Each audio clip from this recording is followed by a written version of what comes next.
தமிழ் பேரினத்தின் வீரத்தின் பெரும் வடிவமாக இருக்கிற நம்முடைய முன்னவன், நம்முடைய வீர பெரும்பாட்டன் தீரன்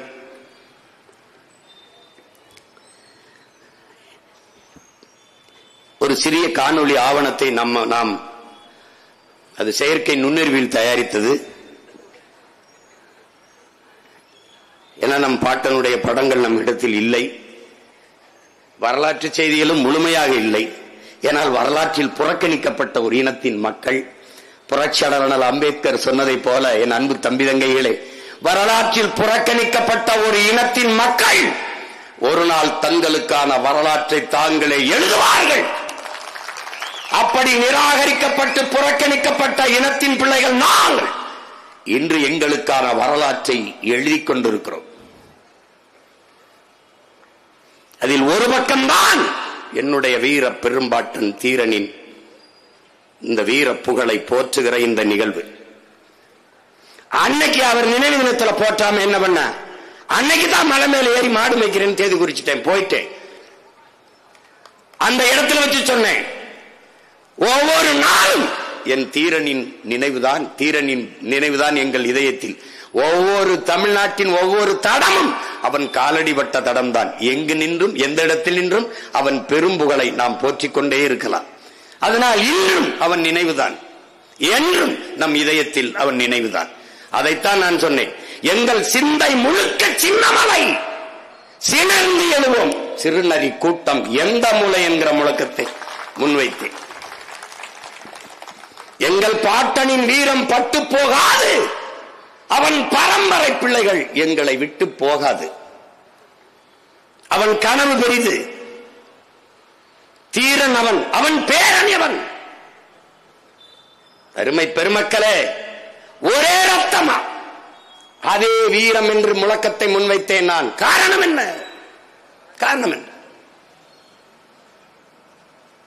அடிமையாக வாழ்வது அவனுக்கு பிடிக்கவில்லை.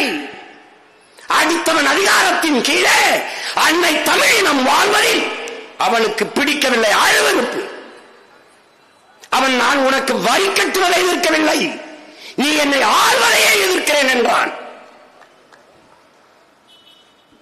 அதேதான் எங்கள் உயிர் தலைவன் மேதகவே பிரபாகரன் அவர்கள், அடிமை வாழ்வினும் உரிமை சாவு மேலானது. எதுக்கு மாற்றான் இடத்திலே மண்டியிட்டு வாழ்வதை விட மானத்தோடு போரிட்டு மாண்டு போகலாம். அடுத்தவன் காலிலே விழுந்துதான் வாழ வேண்டும் என்கிற நிலை இருக்குமானால் நான் எழுந்து நின்று இறந்து போவேன் என்கிறான் சேகுவேரா. அதற்கு முன்பே நம் முன்னவர்கள் வாழ்ந்து காட்டினார்கள். யார் நிலத்திலிருந்து யாருடா வரி எடுத்துட்டு போறது? யார் நீ? நிலம் என்னது, உழைப்பு என்னது, விளைச்சல் என்னது? உனக்கு எதற்காக வரி கட்ட வேண்டும்? அந்த எண்ணம் தான். அடுத்தவன் ஆள்வதில் வாழ பிடிக்காத வீரன் நம்முடைய பாட்டன் தீரன் அவர்கள். அதேதான் நேருக்கு நேராக ஒரே ரத்தம், அதே வீரம். நிலமும் களமும் தான், காலமும் தான் வேறு.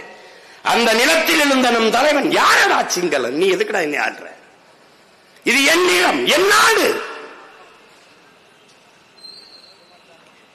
என்னை அடக்கி ஒடிக்க ஆள்வதற்கு நீ யாரு? இங்கே தீரன், அங்கே அவன் பேரன்.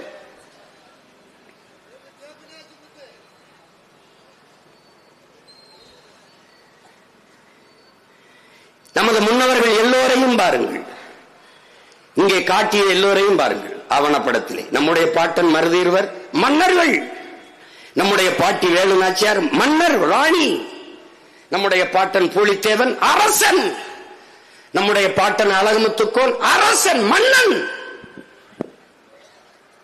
அதற்கு முன்பிருந்த மூவேந்தர்கள் எல்லாம், சேர சோழ பாண்டிய பேரரசர்கள் எல்லாம் அரசர்கள். முத்து வடுகரோ கட்டப்பொம்மரோ மன்னர் கட்டப்பொம்மரோ கட்டளையிட்டால் படைக்கு மக்கள் வர வேண்டும், அரசு ஆணை, அரசனின் உத்தரவு. ஆனால் தீரன் சின்னமலையார் மன்னனா இல்லை, மன்னனாக ஆக்கப்பட்டவன், மன்னனாக பிறந்தவனா? இல்லை. சாதாரண உழவர் குடியிலே ஒருவனாக பிறந்த மகன், எளிய மகன், ஒரு பாட்டாளி வர்க்கத்தின் மகன், ஒரு பாமரன், ஒரு எளிய குடும்பத்தில் பிறந்த மகன்.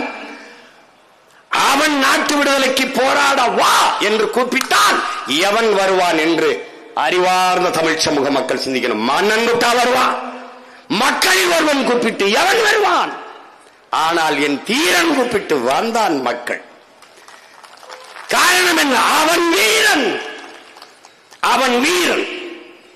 எவ்வளவு ஆளுமை, எவ்வளவு ஆற்றல் இருந்தால் அவன் மக்களை பேசி ஒருங்கிணைத்துக்க பல்லாயிரக்கணக்கான இளைஞர்களை அவன் திரட்டி இருக்க முடியும் என்பதை எல்லாரும் தமிழ் மக்கள் சிந்திச்சு வாங்கணும்.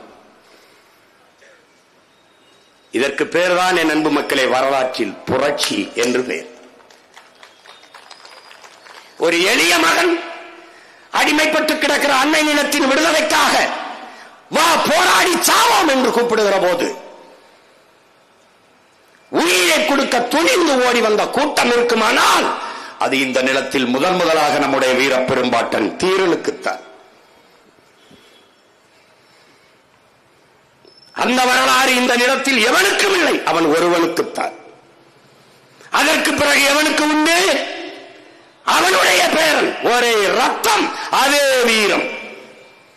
இந்த நிலத்தில் தீரன், அந்த நிலத்தில் பிரபாகரன். அந்த நிலத்தில் அவன் யார்? அவன் யார்? முதலமைச்சர் மகனா, அமைச்சர் மகனா, அதிபர் மகனா, இல்ல கோடீஸ்வர செல்வந்தனினுடைய பிள்ளையா? யார்? ஒரு எளிய மகன், சாதாரண மகன்.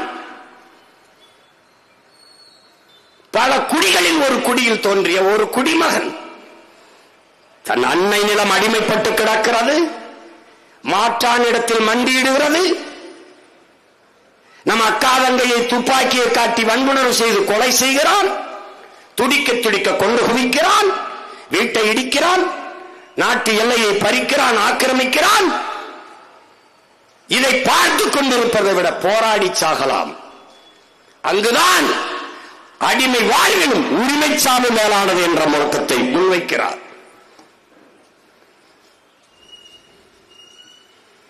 அந்த முழக்கத்தை முன்வைத்து மக்களை திரட்டுகிறான். தன்னோடு படித்த 5 நண்பர்களை கூட்டுக் கொண்டு காட்டுக்குள் புகுந்தான். 5 பேரோடு சென்ற அவனுக்காக 50,000 பேர் செத்திருக்கிறார்கள் என்றான். அவன் எவ்வளவு பெரிய புரட்சியாளன், அவனை நம்பியிருக்கான் பாரு.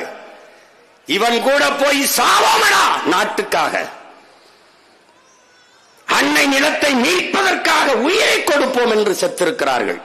வெறும் ஆண்களா? இல்லை. அதற்கிணையாக பெண் மக்கள், வீர மக்கள், வீர மகள்கள். ஒருவர் இருவர் அல்ல, பல்லாயிரக்கணக்கான வேலு நாச்சியார்கள் வீர போர் புரிந்து மாண்டார்கள். அப்படிப்பட்ட ஒரு படையை அவன் தயார் செய்தான். நேருக்கு நேர், ஒரே ரத்தம், அதே வீரம். காலம் வேறு, களம் வேறு. அவ்வளவுதான். இங்கு தீரன், அங்கவன் பேரன். அதற்கு நேராக அந்த தீரன் பேரன் பிரபாகரனின் மகன், இந்த எளிய மகன் சீமான். எந்த பின்புலமும் இல்லை. அப்பன் அமைச்சரோ முதலமைச்சரோ ஒரு கட்சியில் இருந்து பிரிந்து வந்தோ, சாதியை சொல்லியோ மதத்தை சொல்லியோ, இல்ல பெரிய செல்வந்தனின் மகனோ எதுவும் இல்லை. செத்து போனது இனம். இனத்தின் பிணத்துக்கு இடையிலே பிதுக்கி பிரசவிக்கப்பட்ட மகன், எளிய மகன். எதுவுமே இல்லை. மூச்சை பேச்சாக்கி இந்த மண்ணிலே கத்தி 36 லட்சம் வாக்கை பெற்று 3வது பெரு கட்சியாக உயர்த்தி, நாங்களே ஒரு கொடியை உருவாக்கி ஒரு கொள்கையை வகுத்து, தன்மானமிக்க தமிழ் மக்களிடத்திலே மானத்தமிழச்சி மாறிலே பால் குடித்த பிள்ளைகளை உணர்வு சூழ ஏற்றி உருக்கி திரட்டி நாம் தமிழர் என்ற புரட்சிகர அரசியல் படை கட்டியிருக்கிறோம் என்றால், அன்று தீரன், அன்று அங்கே அவன் பேரன், இங்கே இந்த பேரன் சீமான் தீரனும் அவன் பேரனும்.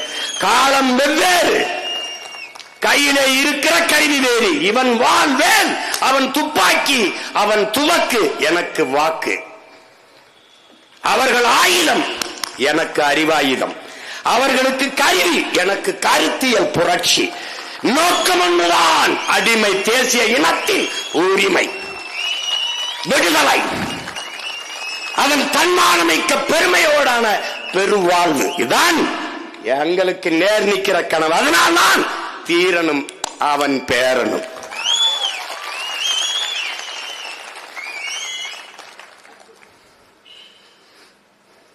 தோற்று தோற்று தோற்க பயப்படுறவன் வீரனா இருக்க முடியாது. தோற்க பயப்படும், உயிருக்கு பயப்படும் வீரனா இருக்க முடியாது. 3 முறை அடித்து விரட்டாண்டா பீரங்கிய துப்பாக்கிய நம்ம பாட்ட 3 முறை வெறும் குதிரை வாழும் வேலையும் வச்சு. சாவதுன்னு ஆயிடுச்சு, அப்புறம் சரண்டடைஞ்சு சாகிறது, சண்டைட்டு சத்துருவோம்டா. அதான்டா நம்முடைய பரம்பரை மரபணு. வீரப்பனை எப்படி இப்ப புடிங்கி போய் நேருக்கு நின்று சுட்டு விட்டாரா விஜயகுமார்? தொலைச்சிருப்பான். சின்னத்தாளுக்கு காசை கொடுத்து மோர்ல வேஸ்த வச்சு கொண்டு விட்டான்டா. ஆங்கில படம் தோத்து போகும்டா. என் தம்பி பாலமல்லி சொன்னான் பாரு, மோர்ல வந்து மோர் வருது, மோரை குடிக்கிறாங்க பிள்ளைங்க, குடிச்சிட்டு அந்த ஓடையில போய் கையை கழிட்டு வரும்னு போறாங்க. நம்ம ஆளுக்கு முன்னாடி மோர் இருக்கு, கொஞ்சம் மயக்கமா வருது, இந்த மோர்ல ஏதோ தப்பு இருக்குன்னு நினைச்சு நம்ம பிள்ளைய மோரை கழுவிட்டு குடிக்க வேணாம்னு சொல்றதுக்கு திரும்புறாண்டா, குடிச்சுக்கிட்டு இருக்காப்லடா. பாடம் கூட தோத்து போயிரும்டா. இறந்து போயிட்டாரா, இறந்து போயிட்டாரு விஷத்தை குடிச்சு. 3 நாள் 2 நாள் கழிச்ச ஆடு மேய்க்கிற ஒரு பையன் அனுப்பி அங்க என்ன நடக்குன்னு பாருன்னா, ஆமா ஆள் செத்து கிடக்கணும்னா அப்புறம் போய் இந்த வெண்ணைக்கு பிறந்த வெண்ணமை இங்க அங்க போய் அவரை எடுத்துக்கிட்டு வந்து அந்த மீசையை வெட்டி கொண்டு போய் அந்த இதுல வண்டியில ஏத்திட்டு போயிட்டு சுட்டு ஆட்டு ரத்தத்தை பீச்சு விட்டு ஏமாத்தினாட பிக்காளி பயிலிடாதீங்க, பேடி பயிலு. விஜயகுமார் மொட்டை அடிச்சாப்படா அன்னைக்கு. நான் ஒரே ஒரு மகன் தான்டா கேட்டேன், நாங்கெல்லாம் எங்க அப்பன் செத்ததுக்கு தான் மொட்டை அடிப்போம், நீ மொட்டை அடிக்கிறிய?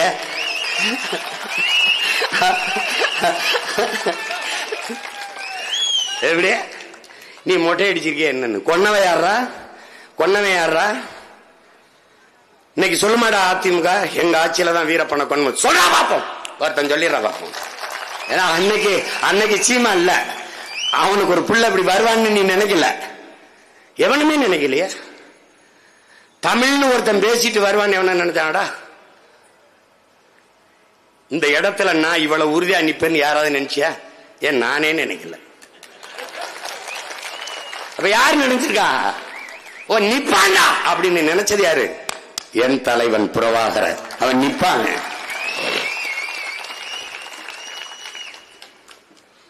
எனக்கு பேசாத வேலையா? அரை விழுக்காடு ஓட்டு வச்சிருக்கனுக்கு 500 கோடிங்கிறான்.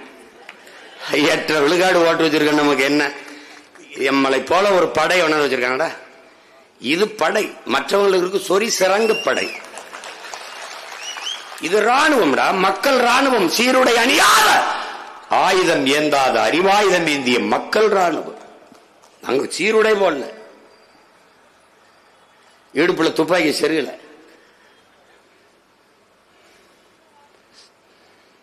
அதை விட வலிமையான ஆயுதம் வச்சிருக்கோம். போர்க்களத்தில் துப்பாக்கியை விடவும் வலிமையான ஆயுதம் புத்தகங்களே என்கிறான் லெனின். எங்கள் தலைவன் என் துவக்கில் இருந்து வருகிற தோட்டாவுக்கு என்ன வலிமை இருக்கிறதோ அதுபோல உங்கள் வாயில் இருந்து வருகிற ஒவ்வொரு வார்த்தைக்கும் வலிமை இருக்கிறது.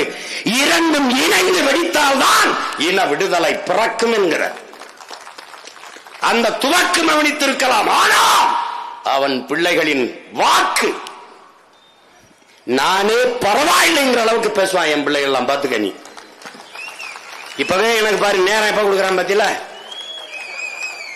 இதே கெஞ்சி கெஞ்சி இறங்குப்பா, எனக்கு கொஞ்சம் இடம் கொடுப்பான்னு சொல்ல வேண்டியது இருக்கு. இன்னும் நிறைய பேர் கூட்டத்தில் இருக்கான், அவனெல்லாம் பேச விட்டேன்னு வச்சுக்க, நாளைக்கு தான் எனக்கு கொடுப்பான் நேரம். இது நினைக்காத தம்பி, இது வேற மாதிரி. இது வேற மாதிரி. இது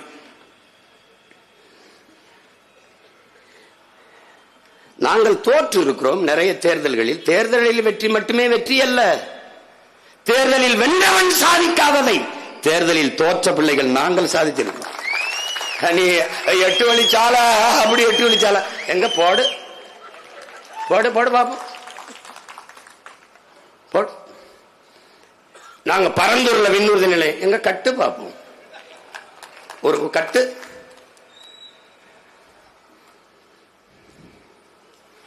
அதெல்லாம் அது ஒரு காலம்.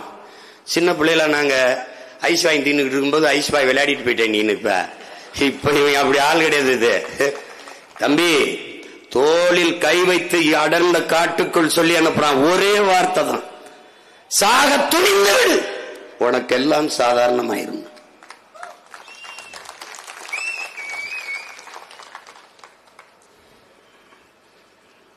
அதான் இங்க பரம்பரை மரபணுடா. தூக்கு மரண தண்டனை விதிக்கிறான். என்ன பேச்சு பேசுறாரு பாரு அவரு. அந்நியன் ஆட்சியிலே வாழ்ந்தால் என் அன்னை தமிழ் வாழ்வதெப்படி? அவ கேக்குறான் பாரா, இவ்வளவு பெரிய இனக்கூட்டத்தில் அவர் கேட்கிறான். அந்த வெள்ளக்காரன் கேட்கிறான், அந்த ஆளுநர் கேட்கிறான், தீரா உன்னுடைய வீரத்தை நான் பாராட்டுறேன், நீ ஒண்ணு செய்ய, நீயே உன் நாட்டை ஆண்டுக்க, எங்களுக்கு எங்களை பாதுகாக்கிறதுக்கு எங்களுக்கு ஒரு படையை அனுப்பிடு, பாதுகாப்பு படையை. அதுக்கு பிறகு ஒரு நாட்டை நீ ஆளு, எங்களுக்கு 50 விழுக்காடு வரி அனுப்பிடு, ஒரு 50 விழுக்காடை வச்சு நீ ஆட்சியை செஞ்சுக்க அப்படின்னு. இன்னைக்கு இருக்கிற ஆட்சியாளர் அந்த கூட்டணி போய் கஞ்சி குடிச்சிருக்கான் பாரு. சரி எஜமா எஜமா எஜமா என்ன சொல்றீங்களோ, தொற என்ன சொல்றீங்களோ அதை நாங்க கேட்கிறோம். தொற ஐயா ஐயா சாமி சாமி டேய்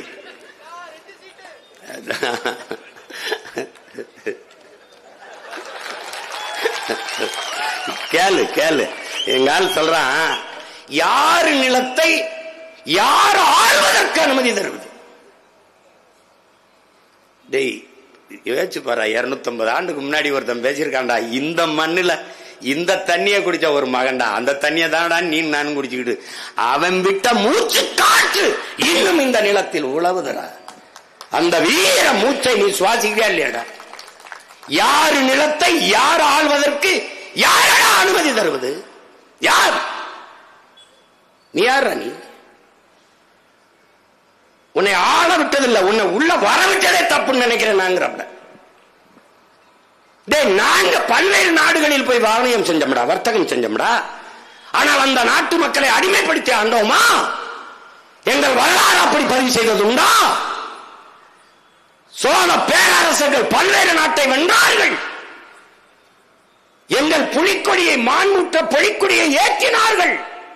எங்களை குடியேற்றினார்களா? அடிமைப்படுத்தி ஆண்டார்களா? சித்திரவதை செய்து சிதைத்தார்களா? என்ன செய்தார்கள்? ஏன்? என் மாண்பு, என்னுடைய பேரன்பும் பெருந்தன்மையும். ஆனால் நீ வணிகம் செய்ய உள்ள விட்டால் எங்களை அடிமைப்படுத்தி, உன்னுடைய வீரத்தால் எங்களை வீழ்த்தி ஆளவில்லை, உன் வஞ்சகத்தால் சூழ்ச்சியால் எங்களை ஆள்கிறாய். அதை நான் வெறுக்கிறேன். திருப்பி நீ என்னமோ எனக்கு பிச்சை போட்டு நீ ஆண்டுக்க எப்படி? இந்த 4 சீட்டுக்கு நாக்கு தொங்க போட்டு அலையுமே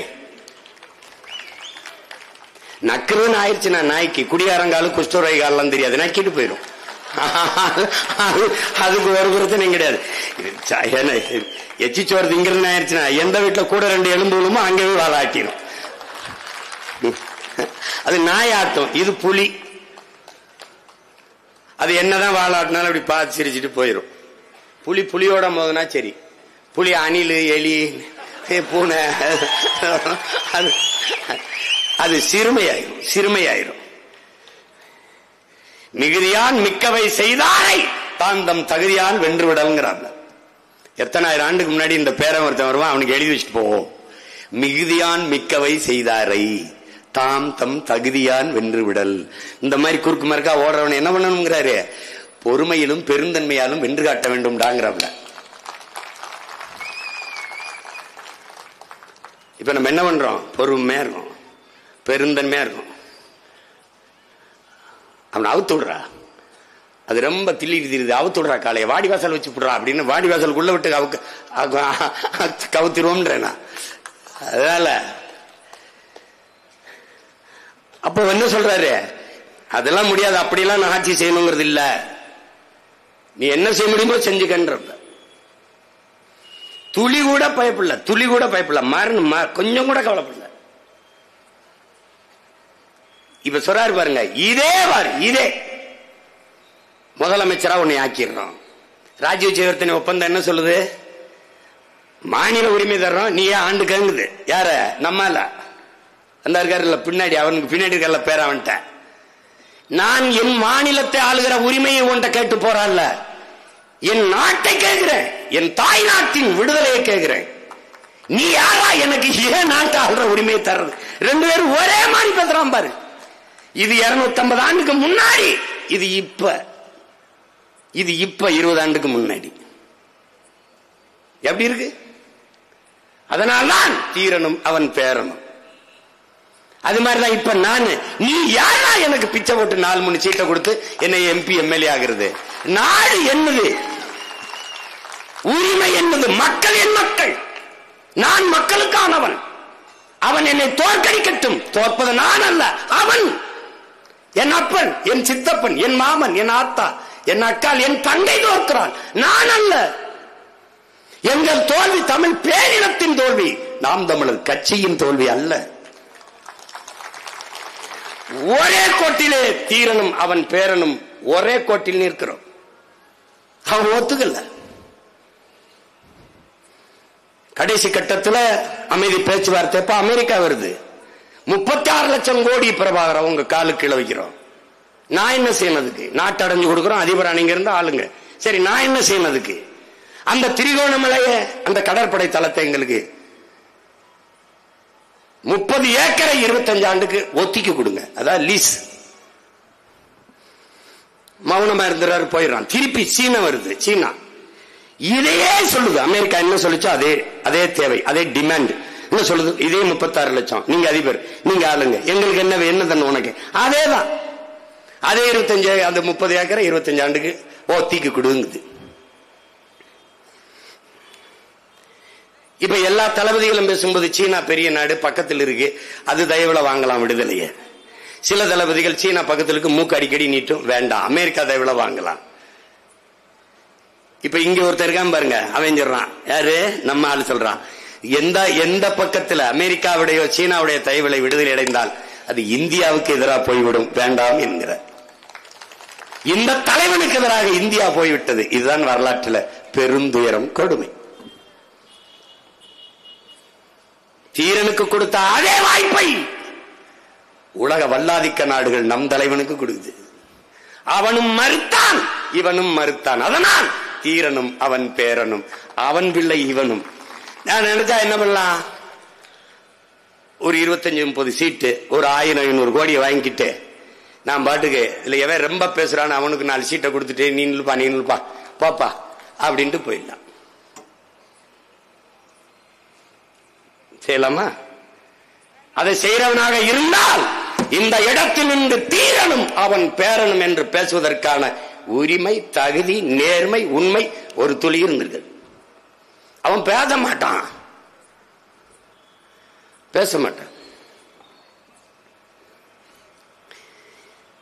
திருப்பி என்ன,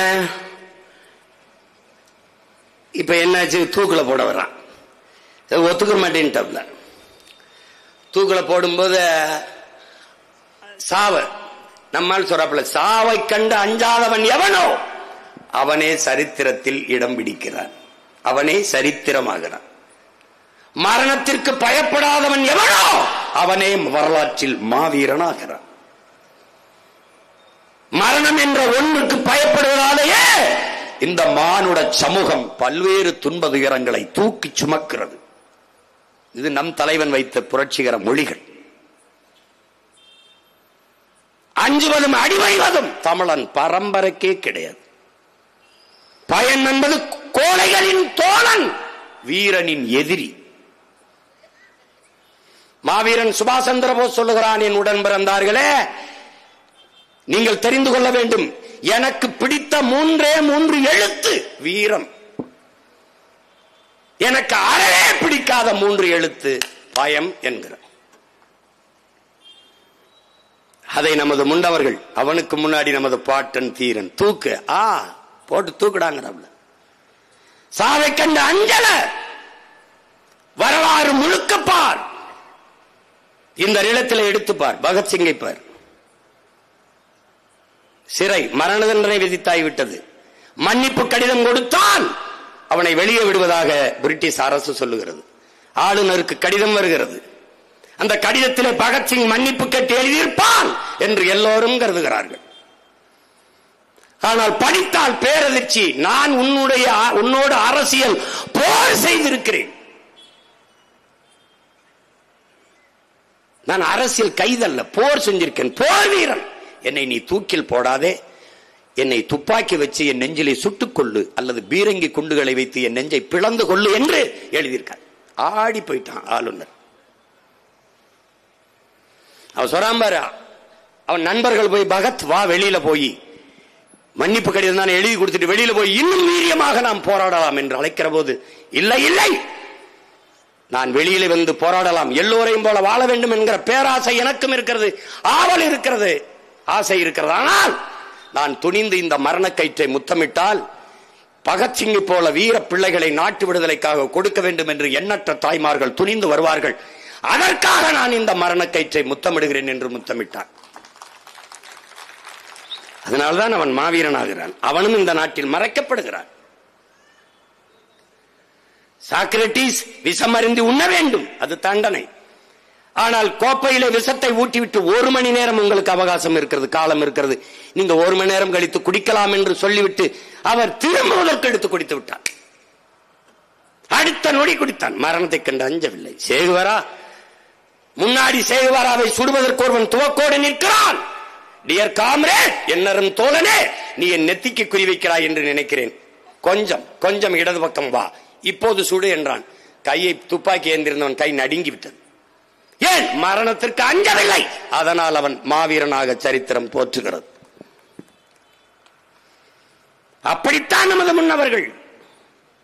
மன்னர் கட்டபொம்மன், நம்முடைய பாட்டன் மருதுபாண்டியர் எல்லாரும் அப்படித்தான். நம்முடைய பாட்டன் அழகுமுத்துக்கோன், செத்தாலும் நாங்கள் வீர மறவர்களாக வரலாற்றில் பதிவு செய்யப்படுவோம், வென்றாலும் நீங்கள் துரோகிகள் என்றுதான் பதிவு செய்யப்படுவீர்கள் என்று முழங்குகிறார். நம்முடைய பாட்டன் மருதுபாண்டியர் முட்டிக்கால போட வச்சுட்டான். காலை கட்டி கையை கட்டி முட்டிக்கால போட வச்சுட்டு கழுத்துல கயிறை மாட்டிட்டான். அவருக்கு மரண கத்து பத்து பயம் இல்லை. திரும்பி பார்க்கிறார், 7 வயசு பையன் கழுத்துல மாட்டிருக்காப்ல மரண கயிற்ற. அது கேட்கிறார், டேய் நான் உன்னோட போர் செஞ்சேன், நான் உன்னை எதிர்த்து போரிட்ட, என்னை தூக்குல போடுற. சரி, இந்த 7 வயசு பையன் என்னடா பண்ண, அவனை ஏன்டா தூக்குல போடுறான்? ஏன் போறான்? மருதுபாண்டியர் ரத்தத்தில் வாரிசை ஒருவனை உயிரோடு 7 வயது பையனை விட்டுவிட்டு போனாலும் எதிர்காலத்தில் அவன் எழுந்து வருவான், அவனை எதிர்கொள்வது கடினம் என்று தூக்குல போடுறான். ஆனால் அவன் ரத்த துளிகளில் சிந்திய ரத்தத்தில் விளைந்து எழுந்த வீரியமிக்க வீர மறவர்கள் பல லட்சக்கணக்கில் இந்த மண்ணிலே முளைத்து வந்து கொண்டிருக்கிறோம். அந்த வழியிலேதான் நம்முடைய வீர பெரும்பாட்டன் தீரன், அவனுக்கு முன்பு மரண கயிறு வந்து கொண்டிருக்கிறது. பழக்கென்ற அந்த கயிறை பறித்து தன் கழுத்திலே மாட்டிக்கொண்டு அவனை தள்ளி விடுகிறார் வெள்ளை அதிகாரியை. நீ என் எதிரி, மரணத்தை கூட எனக்கு பரிசாக தந்தா என்று வரலாற்றில் பதிவு வந்துவிடக் கூடாது, போடா என்று தள்ளிவிடுகிறார். மரணத்தை கண்ட அஞ்சாததாலேயே அவன் மாவீரனாக மான தமிழர்களில் இந்த மனதில் இதயத்தில் வைத்து இன்றும் போற்றப்படுகிறார்கள். அப்படித்தான் நம் உயிர் தலைவனும். அவன் நினைத்திருந்தால் தப்பிப்போய் இருக்கலாம், நிலைத்து விட்டு ஓடி இருக்கலாம், பிள்ளைகளில் யாரையாவது ஒருவரை காப்பாற்றி உலக நாடுகளில் அனுப்பி இருக்கலாம். என்னையை நம்பி பல ஆயிரக்கணக்கான பிள்ளைகளை தாய் நிலத்தின் விடுதலைக்காக பெற்றோர்கள் தந்தார்கள். அதை போலவே என் பிள்ளைகள் அத்தனை பேரும் தாய் மண்ணின் விடுதலைக்காக போராடி சாவதையே நான் பெருமையாக கருதுகிறேன் என்று ஒருவரை கூட தப்பிக்க விடாமல் களத்திலே மண்ணின் விடுதலைக்காக பலியிட்ட மகத்தான வீரன் உலக வரலாற்றிலேயே பிரபாகரன் மட்டும்தான். இங்கே நம் பாட்டன் மட்டுமா தூக்கிலே தொங்கினான்? அவன் உடன் பிறந்தார்கள் இருவரும் தூக்கிலே தொங்கினார்கள். அருமை தளபதிகள் மூவரும் தூக்கிலே தொங்கினார்கள். அவன் வசனம் பேசுறவன் இல்ல. சிஎம் சார் ஏதாவது பழி வாங்கணும்னா என்னைய பண்ணுங்க.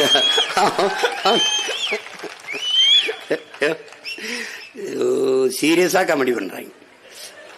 என்ன வேணா என்ன பண்றது நமக்கு தெரியல. சிரிக்கிறதா அழுகிறதா அப்படின்னு.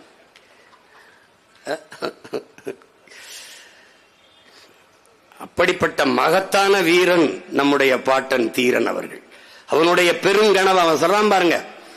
இந்த மாதிரி இந்த வரியை வசூலிச்சுட்டு போகும்போது மக்கள்கிட்ட பேசுற, இவ்வளவு பெரிய இனக்கூட்டத்தில் ஒருவனுக்கு கூடவா இந்த நாட்டை இந்த நிலத்தை ஆளுகிற தகுதி இல்லை என்று கேட்க. அன்று தீரன் கேட்டதை 280 ஆண்டுகள் கழித்து அவன் பேரன் கேட்கிறேன். இவ்வளவு பெரிய இனக்கூட்டத்தில் ஒருவனுக்கு கூடவா தமிழர் நாட்டை ஆளுகிற தகுதியும் ஆற்றலும் இல்லாது போய்விட்டது, திறமையும் இல்லாது போய்விட்டது? சொல்லுங்க. என் இனத்தின் வரலாறு தெரியாதவன் எப்படி எனக்கு வழிகாட்ட முடியும்? என் மண்ணை நேசிக்காதவன் அந்த மண்ணை ஆளுகிற தகுதியை எப்படி பெறுவான்? எப்படி பெறுவான்? என் காற்றை, என் மலையை, என் காட்டை, என் கடலை, என் நிலத்தை, என் வளத்தை, என் மண்ணை நேசிக்காதவன், காதலிக்காதவனுக்கு எப்படி இந்த நாட்டை ஆளுகிற தகுதி வந்து சேரும்? அன்னி எண்ணி ஆளும் போது என் அன்னை தமிழ் மொழி வாழுமா கேட்கிறார் பாருங்க.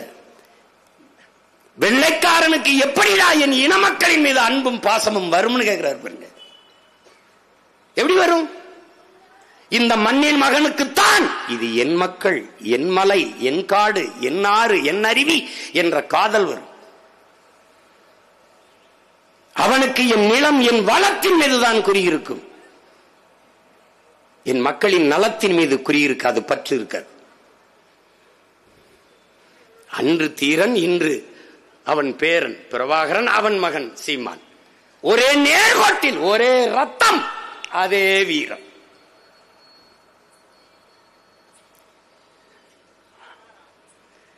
அந்த வரலாற்றில் தொடர்ச்சியாக நாம் புறக்கணிக்கப்படுகிறோம். நிறைய பேசலாம். அவனுடைய வீர வரலாறு என்பது அரை மணி நேரம், 1 மணி நேரத்தில் பேசி முடிக்கக்கூடிய ஒன்று அல்ல. அல்ல, அது நீண்ட நெடிய பெரும் பயணம். அவன் பிள்ளைகள் நமக்கு போட்டு வைத்திருக்கிற பெரும் பயணம். ஒரு வீரியமிக்க விடுதலையை நோக்கிய பாதை அது. இன்னைக்கு பேசினாங்க தம்பி எல்லாம். ஹிமாயன் கபீர் கூட சொன்னார், கோவையில் ஐயா ஜிடி நாயுடு அவர் பேரை அந்த 2000 கோடி, ஏறக்குறைய 1750 கோடி கிட்ட அரசு காசை செலவு பண்ணி ஒரு மேம்பாலம் கட்டியிருக்கிறார். அதற்கு ஜிடி நாயுடு என்ற பெயர் வைக்கிறார். நாயுடு என்பது சாதி பேர் இல்லை, சயின்டிஸ்ட் பேர் என்பதை நான் இப்போதுதான் அவர்கள் சொல்லி அறிகிறேன். எப்படி இருக்கு பாருங்க. நாயுடுங்கிறது சாதி பேராம். சீமானுக்கு மட்டும் அது சாதி பேர் என்று தெரிகிறதே. அங்க ஒருத்தருக்கு அப்படி வரலாற்று பேராசிரியர் மீசியை முறுக்கணவெல்லாம் வீரம்னு வைத்துறான். ஐயோ, அப்ப சுபாஷ் சந்திர போஸ் மீசியே வைக்கல, அவன் வீரம் இல்லையா? டே, வீரம்ங்கிறது மயிர்ல இல்லடா, உயிர்ல இருக்குடா. டே பைத்தியக்கார பையில அப்படியே முறிக்கிறது, பேர்ல வேற வச்சுக்கிறது. அங்க போய் அவங்க பாட்டம் புலித்தேவனை சீமான் எப்படி கூப்பிடுவார்? நீ சகாதேவன் மகாதேவன் எப்படி கூப்பிடுவ? சகா வாங்க, சகா வாங்க, மகா அப்படி கூப்பிடுவ? வரலாற்றுல எனக்கு ஒரு பாட்டு இருக்கான், வந்தியத்தேவன். அவனை வா வந்தி வந்திம்பியா, வா வந்து இரு குந்திம்பியா. ஏன்னா டே, உங்களை ஏன்டா இப்படி இப்படி இப்படி திரியிறிய? ஒருபடி எச்சி சோறுக்கு எம்பிட்டா பேசுறிய நீங்க? கொடுமையா இருக்கு. எங்க அப்பா மணியரசன் சொல்ற மாதிரி இந்த அறிவாலய தின்னச்சோறுகளால நமக்கு பெரிய பிரச்சனை இருக்கு. நீங்க தான் போய் பொழைச்சிட்டு போங்கன்னு விட்டோம்ல, அப்புறம் அங்க போய் புலித்தேவனை எப்படி சொல்ல? பைத்தியக்காரன் பேரே புலித்தேவன்டா, வந்தியத்தேவன் மாதிரி புலித்தேவன். நாயுடு என்பது அது வந்தது சாதி பெயர் இல்லை, அது விஞ்ஞானியின் பெயர். என்ன கண்டுபிடிச்சாருன்னு கேட்டேன். அதைத்தான் தேடி கண்டுபிடிச்சிட்டு இருக்காங்க. இந்த பாலத்துக்கு எதுக்கு பேர்? அது ஐயா ராமசாமிக்கு மணியம்மைக்கு இடையில ஒரு நட்பு பாலமாக அவர் இருந்தார், அதனால் அந்த பாலத்திற்கு பேர். இதை நான் சொல்லல, எங்க மாமா காங்கிரஸ் கட்சியில் இருக்காங்க, திருச்சி வேலுச்சாமி எங்க மாமா, அவங்கதான் அந்ததுக்காக நன்றி கடனுக்கு வச்சிருப்பாங்கன்ட்டு, அதனால அவரை போட்டு மொக்கிறாங்க. இந்த நான் சொல்றேன், என்னை மொய்ய பார்ப்போம். எதற்காக பாலத்துக்கு பேர் வச்சா? அவர் தான் அந்த அதை கட்டி கொடுத்தாரு பள்ளிக்கூடத்தை. அது வையி நான் கேட்டேன்னா சொல்லு. துரைச்சாமி தானே அவர் பேரு, துரைச்சாமி, கோபால்சாமி, துரைச்சாமி பாலம் அப்படின்னு ஏதோ ஒரு பள்ளிக்கூடம், ஒரு கல்லூரி வச்சுட்டு போ. நீ வன்மையா செய்கிறாய். ஏவா வேலு பொதுப்பணித்துறை அமைச்சராக இருப்பதால் நீ உன் அடையாளத்தை நிறுவுகிறாய். என் நிலத்தில், என் பணத்தில் நீ உன் அடையாளத்தை நிறுவுகிறாய். வேளாண்மைக்கு நாராயணசாமி நாயுடு தவிர யாரும் போராடவில்லையா? தொடர் வண்டியின் மேம்பாலத்திற்கு நாராயணசாமி நாயுடு பெயர் வைக்கிறாய். இங்கே சிடி நாயுடு, அங்க நாராயணசாமி நாயுடு. அப்ப நாயுடுகளின் ஓட்டை குறிவிக்கிறாய். இந்த மானங்கட்ட தமிழ் மக்கள் மறந்து விட்டு உனக்கு ஓட்டு போட்டுருவான்னு நினைச்சு போய்க்கிறேன். அப்ப எங்க அப்பா நம்மாழ்வாருக்கு என்ன பேரு? இப்ப வையி எனக்கு என்ன அடையாளம் வச்சிருக்க? கொங்கு மண்டலம் சேர நாடு என்றாலே எனக்கு வீரப்பாட்டன் தீரன் தான் எனக்கு நினைவுக்கு வரும். தண்ணீர் தாழ்தளத்தை நோக்கித்தான் பாயும் அறிவார்ந்த பெருமக்களே. தாழ்தளத்தில் இருந்து மேட்டுக்கு பாய்கிற 90 கிலோமீட்டருக்கு அடைய கட்டி ஏத்திய அறிஞன் என்னுடைய பாட்டன் காளிங்கராயன் என்பதை அறிவார்ந்த தமிழ் சமூக மக்கள் மறந்துவிடக்கூடாது. அவன் எப்படிப்பட்ட தன்மானமிக்க சிங்கம் வர்றவன ஆத்தா ஆடு வச்சிருக்க, அந்த ஆடு மாடை வித்துவிட்டு ஆரம்பிக்கிறான் அணைய கட்டி அணைய கட்டிட்டு காளிங்கராயன் அவன் சொந்தம் ஜாதி பந்தம், அவன் சொந்த பந்தம் சுத்தி நிலத்தை வச்சிருக்கிறதுனால கட்டியிருக்கான் பாலத்தினோன. ஒரு சொட்டு தண்ணிய நானும் என் சொந்தங்களோ இந்த தண்ணியை பாசனத்துக்கு பயன்படுத்தி விட மாட்டோம்னா அந்த இடத்தை விட்டு வேற ஊருக்கு குடிபெயர்ந்த வேண்டாம் நம்ம பாட்டன் காளிங்கராய். அவன் பேருக்கு அந்த பாலம் தகுதி இல்லையாடா? அவன் கால் தூசுடா, அது வைக்க கூடாதா? கழுத்து இறுகி சாகும் போது அவன் வீரப்பெருமகன் மூச்சு இந்த நிலத்தில் உழவுதடா, வீர பெரும்பாட்டன் தீரன், அவன் பேரை வைக்க கூடாதா? அடிக்கும் போதும் கொடியை விளவிடாமல் பிடித்து செத்தானடா கொடிகாத்த குமரன், அவன் பேரை வைக்க கூடாதா? அன்னமார் தம்பிமார் என்று போற்றப்படுகிற எங்களது மூதாதைகள் பொன்னர் சங்கர் பெயரை வைக்க கூடாதா? எங்களுக்கு அடையாளமே இல்லையா? திட்டமிட்டு நீங்கள் உங்கள் அதிகாரத்தில் உங்கள் அடையாளத்தை நிறுவ நினைக்கிறீர்கள். நாங்கள் அதை தகர்த்து எங்கள் தாய் நிலத்திலே எங்கள் அடையாளத்தை நிறுவ நினைக்கிறோம். இதுதான் இங்கே போர், திராவிட தமிழிய போர். அதான் இந்த போர். இங்க இடையில எவனுக்கும் சண்டை கிடையாது. இங்க நாங்க தான் போட்டி, நீங்க தான் போட்டிங்கிறவன் விக்கிரவாண்டி இடைத்தேர்தல, ஈரோடு கிழக்கு தேர்தல எல்லா பேரும் ஓடிப்பிட்டா கோளை நாய்களா. எங்கடா போனீங்க? எங்கடா போனீங்க? ஒன்னி கொண்டி கருணாநிதி மகனும் பிரபாகரன் மகனும் நின்னம்டா ஈரோடு கிழக்குல. எங்கடா போன? எங்களுக்கு தான் போட்டி. எங்கிட்டு? ஆட்டு குடல் போட்டியா இல்ல என்ன போட்டி? எங்க போட்டி? நின்னு விளையாடுவோம். 100 மீட்டர் ஓட்டப்பந்தயக்காரன் இல்ல, 5000 மீட்டர் நின்னு நிதானமா ஓடி வெற்றி கோட்டை தொடுவேன். எவனும் குறுக்க வரப்போறது இல்ல. ஓடிக்கிட்டே இருப்போம். நாங்க சலிக்காதவர்கள். காரணம் எங்கள் முன்னவர்களின் மரபணு. விழுவோம் விதையாய், எழுவோம் விடுதலையாய். இது எங்கள் பரம்பரை முழக்கம். அப்படிதான் வந்திருக்கோம். அப்ப ஜிடி நாயுடு அது சாதி பேர் இல்லைன்னா, என் தாத்தன் தெய்வ திருமகன் முத்துராமலிங்க தேவர் அது மட்டும் எப்படி சாதி பேராச்சு? அங்க முத்துராமலிங்கம் தெரு, அந்த தேவரை அப்படி தூக்குன? ஏன் தூக்குன? எப்படி? அது சாதி பேர். சாதியை ஒழிக்கணும். எங்க? தமிழனுக்கு மட்டும். அது நாராயணசாமி நாயுடு, ஜிடி நாயுடு அப்படியே இருக்கும். ஏன்னா சயின்டிஸ்ட் இல்ல, சயின்டிஸ்ட் என்ன கண்டுபிடிச்சாருன்னு கண்டுபிடிச்சு சொல்றான்னா அதுக்கு ஒரு சயின்டிஸ்ட் தேவைப்படுது. எப்படி இருக்கு? முத்துராமலிங்க தேவருங்கிறத ஏன் தூக்குன? அவர் சிலை இருக்கிற தேர்வே முத்துராமலிங்கம் தெருவனிய வச்ச. சவுந்தரபாண்டிய நாடார்னு எனக்கு ஒரு தாத்தா இருந்தான்ல, அவன் பேர்ல தானே தியாகராய நகர் வச்ச நீ. சவுந்தரபாண்டிய நாடார் தெரு வேண்டாம், சவுந்தரபாண்டியனார் சாலை என்றாவது வச்சாடா. பாண்டி பஜார், பஜாருங்கிறது என்ன மொழி என்ற உஜாரா சொல்றான், என்ன மொழிதான் யோக்கிய பயல. பஜார், பாண்டி பஜார். பாண்டி பஜார் யாருடைய பேர்ல இருக்கு சொல்லு? சவுந்தரபாண்டிய நாடார் பேர், நீதி கட்சியில் இருந்த சவுந்தரபாண்டிய நாடார் அதை நினைவு போற்றுதுன்னு நீ நினைக்கிறியா? பாண்டி பஜார். டேய் இவங்களெல்லாம் என்னடா பண்ணலாம்னு நினைக்கிறேன் நீ? எப்படி சவுந்தரபாண்டியனார் சாலை அப்படியாவது வைக்கலாம்ல? ஏன் பெரிய யோக்கியப்பா, எல்லாருக்கும் பேர் வைக்கிறான். ஐயா எஸ்.வி. சேகர் அப்பா வெங்கட்ராமன் ஒருத்தருக்கு இப்போ வைக்கிறாப்புல, பேர் வைக்கிறாப்புல தெரு. அவர் பேர் என்ன ஐயா? பேரு வெங்கட்ராமன் வைக்கிறாரு. நான் வரவேற்கிறேன். ஐயா அப்பா பாலசுப்ரமணியம், எஸ்.பி. பாலசுப்ரமணியம் வாழ்ந்த இடத்துக்கு அவர் பேர் வரவேற்கிறேன். மாண்டிலிங் சீனிவாசன் அவருக்கு அவர் பேர் வைக்கிறாரு, நாங்க வரவேற்கிறோம். ஆனால் தமிழ்நாடு என்று பெயர் வைக்க சொல்லி 76 நாள் உண்ணாவிருந்து சத்தானே சங்கரலிங்கனார், அவனுக்கு தெரு பேர் ஏதாவது வச்சிருக்காடா? டே இங்க வாடா, திராவிட மாடல் 2.0 இங்க வாடா, சொல்றா பாப்போம். சொல்ற உங்க அப்பங்களுக்கு உங்க ஆளுகளுக்கெல்லாம் சமாதி 2 ஏக்கர்ல கடற்கரையில கட்டிக்கிட்டு இருக்க, எங்க ஆளுக்கு அப்படியே புதைச்சடத்துல புல்மலைக்கு போட்டு போயிட்டா தலைகீழாக மாறும். புரட்சி என்பது தலைகீழ் மாற்றம். ஒரு நாள் அதை தரமட்டமாக வேணா இடிச்சு நீ எழுதி வச்சுக்க. நீ நானே இல்லைனாலும் என் மூச்சுக்காற்றை சுவாசிக்கிற மானத்தமிழ் பிள்ளைகள் ஒரு நாள் தகர்த்து முடிப்பார்கள்.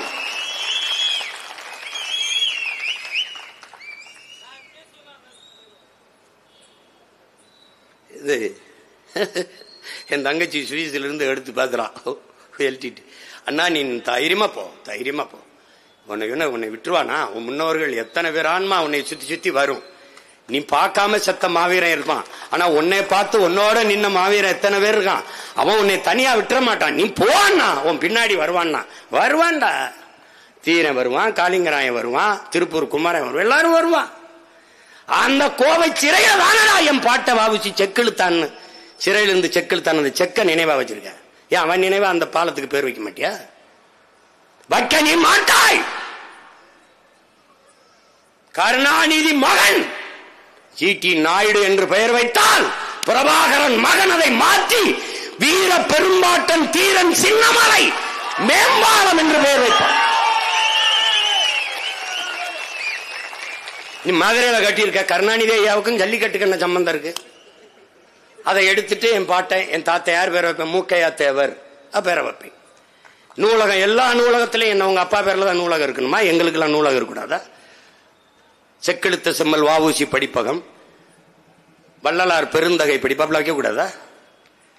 வைக்க மாட்டேன். இப்ப மதுரையில் நீ 200 கோடி கட்டிருக்க, என்ன பேர் வைப்பேன்? 4ஆம் தமிழ்ச்சங்கம் அமைத்து தமிழ் வளர்த்த நம்முடைய பாட்டனார் வள்ளல் பாண்டித்துரை தேவர பேர வைப்பேன். நான் நம்ம பாட்டேன் வ.உ.சி. கப்பல் வாங்கி ஓட்டுறதுக்கு நிதி கேட்கும் போது நம்ம பாட்டன் அன்றைக்கு 1 லட்சம் ரூபா கொடுத்துருக்கான் பாண்டித்துறை, அவன் பேர வைப்பேன். நீ மதுரைக்கு போகும்போது பாரு, வள்ளல் பாண்டித்துறைக்கு ஏதாவது இடம் இருக்கான்னு. சொந்த கட்டடங்களை கொடுத்தவன்டா நாட்டுக்கு, எடுத்துக்கிறீங்கன்ட்டு நீ நினைக்கிற. நீ அவனுக்கு மரப்பாச்சி தண்டி ஒரு பொம்மையை வச்சிருக்கான்டா, அப்படி சுத்தி விரும்புது. நீ எல்லாம் நீ தன்மானமிக்க தமிழ் மகன்னா நீ இங்க பாரு, என் கோபத்தை என் உணர்வை நீ உள்வாங்கிட்டீன்னா நீ வென்றுவேன். இவனெல்லாம் தெருவுக்கு தெரு சிலை வச்சு நிக்கிறான். எல்லா இடத்தையும் அவன் நிலமாக மாற்றி நிற்கிறான். உலக புகழ்பெற்ற 2வது பெரும் கடற்கரையை தன்னுடைய குடும்பத்தின் புதைகுழியா மாற்றி நிறுத்திருக்கான். ஆனால் உன்னுடைய வீர பெரும்பாட்டி வேலு நாச்சியாருக்கு சிவகங்கை அரண்மனையில் இருக்கிற மரப்பாச்சி தண்டி சிலையை தவிர வேற இடம் இல்லை. 15 ஆண்டுகளா கத்துனதுனால இப்ப என்ன பண்றான், அந்த காந்தி மண்டபம்னு ஒண்ணு இருக்குது இந்த கிண்டிக்கிட்ட, அதுல இங்க பாரு நம்ம பாட்டன் அயோத்திதாஸ் இருக்கு, இந்த சிங்காரவேல இருக்கு, இது என்ன சொல்றது ரெட்டமலை சீனிவாசனுக்கு, நம்ம சங்கரலிங்கனா இருக்கு, பாட்டி வேலுநாச்சியா இருக்கு, நம்ம பாட்ட மருது பாண்டிக்கு ஒரு பொம்மை மாதிரி வரிசையா அடிக்கிட்டானா. இந்த அருங்காட்சியத்துல இது மருது பாண்டி சிலை, இது வேலுநாச்சியார் சிலை, இது சங்கரலிங்கனார் சிலை அப்படின்னு இருக்கிற மாதிரி மொத்தமா தமிழ் பயிலிடே அவங்க எல்லாம் சாப்பிட்டு இந்த போங்கப்பா, அங்க உங்களுக்கு எல்லாம் சாப்பாடு இருக்கு அப்படி சாப்பிட்டு போங்கப்பா. அது மாதிரி அவன் என்ன பண்றான், இங்க எல்லாத்தையும் அடிக்க வச்சிருக்கான், நீ வந்து பாரு, நீ வா வா. உனக்கு அதை பார்க்கும் போது வெறி வந்துதான். நீ உண்மையிலே நல்ல தமிழ் தாய்க்கும் தமிழ் தகப்பனுக்கும் பிறந்திருக்க. உனக்கு தன்மானம் இருக்கு, சூடு சொரணம் இருக்கு, மான மரியாதை இருக்கு. அதை பத்தி கவலைப்படாம போனீனா நீ செத்துட்ட. அப்ப உன்கிட்ட பேசி பயன் இல்லை.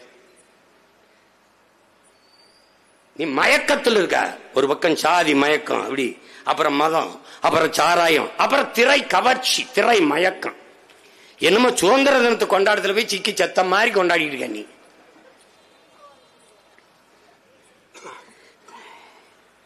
நீ சாக வேண்டிய ஆள் தான். ஆனா இது பரிதாபமா இருக்கு, அதான் பிரச்சனை இருக்கு. இதை மாஸ் அப்படிங்கிறான். இது சமூக தூஸ், சோசியல் டஸ்ட், தூசி. இது ஒண்ணும் கிடையாது.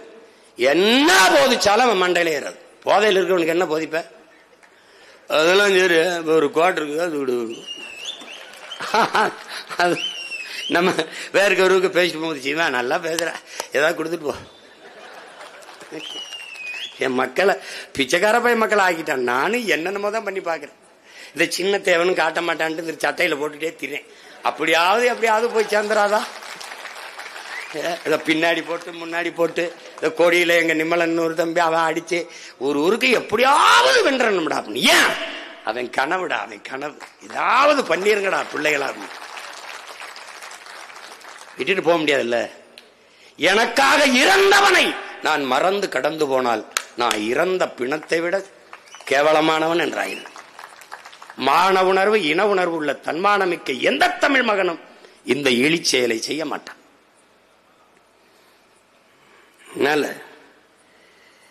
அவன் செய்ய மாட்டான். எல்லாம் நடக்கும், நடத்தி காட்டுவோம்ல, விட்டுட்டா போயிருவோம். நேரம் ஆயிடுச்சு. எனக்கு முன்னாடி நிறைய பேர் நிறைய கருத்துக்களை சொல்லிட்டாங்க. இனிமேலாவது அண்ணனுக்கு கூட கொஞ்சம் நேரம் கொடுக்கணும்னு நினைச்சு சரி பண்ணுங்க. அது ஒண்ணும் இல்லை. இன்னைக்குல நாளைக்கு பேச போறோம். நம்ம பாட்டனு நம்மோட தான் இருக்க போறான். அவன் நினைவும் பெருமையும் நம்மோட தான் இருக்க போது. எல்லாத்துக்கும் மேல அவன் மானமும் வீரமும் நம்மளுடைய வாழ்ந்து கொண்டிருக்குது. அந்த வீர பெரும்பாட்டன் தீரனின் கனவை நாம் நிறைவேற்றணும்.